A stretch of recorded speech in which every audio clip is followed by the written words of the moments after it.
Well, politics in much of the world is looking pretty chaotic right now. One thing, though, does seem clear. This looks like a breakthrough year for women in positions of power. Hillary Clinton, perhaps, in the White House, possibly with a female running mate.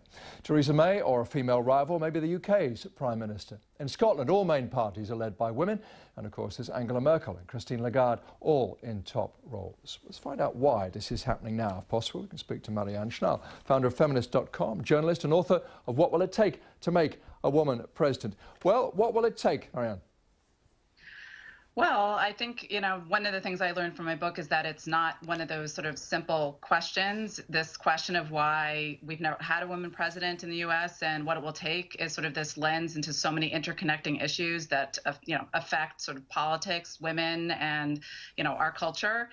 Certainly one of the things that we need to think about and one of the things to celebrate about all of this sort of emergence of more women leaders is just the notion of having more female role models and women as its symbols who reach these higher levels of office. So certainly that is something that will help. The book was inspired partially by my daughter noticing that there'd never been a woman president. So for girls to look up and think that that is something that they can aspire to is very important, because one of the things I learned, while there are structural obstacles, there are also psychological obstacles. Girls need to see themselves as leaders, and it's hard in our society when there really aren't that many role models and they really receive very disempowering messages throughout their entire life.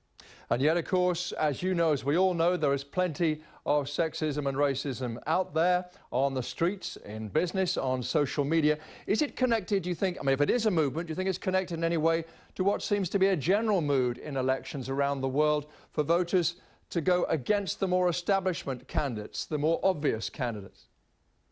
I think we're at a really serious time right now in terms of their just unrest and uncertainty and fear.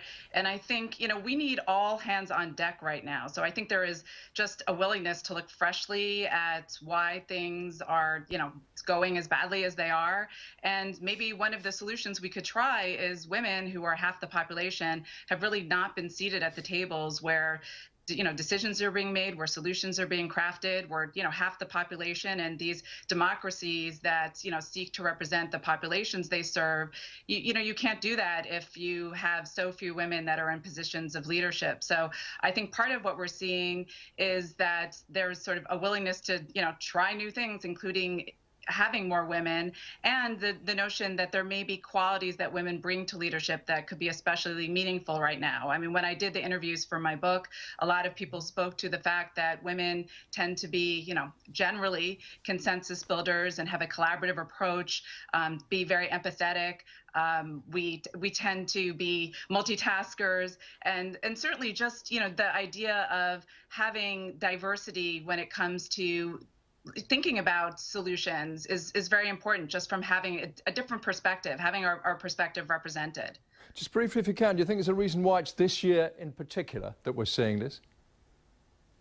I think there's a lot that's happening sort of in our culture and the zeitgeist. I think there's a growing intolerance for sort of outdated paradigms of, sexism and racism. I think that you're hearing an outcry more from the public in terms of this is not acceptable in the, our modern day world to have people judged by those type of, unrealistic divides. And so I think that part of what we're seeing, and in terms of even just the outcry that there is when there is sort of sexist treatment of women leaders or incidences of racism, I just think that there's a growing intolerance, that there is a new paradigm that is really, seeking to emerge, that is a more equal and diverse world.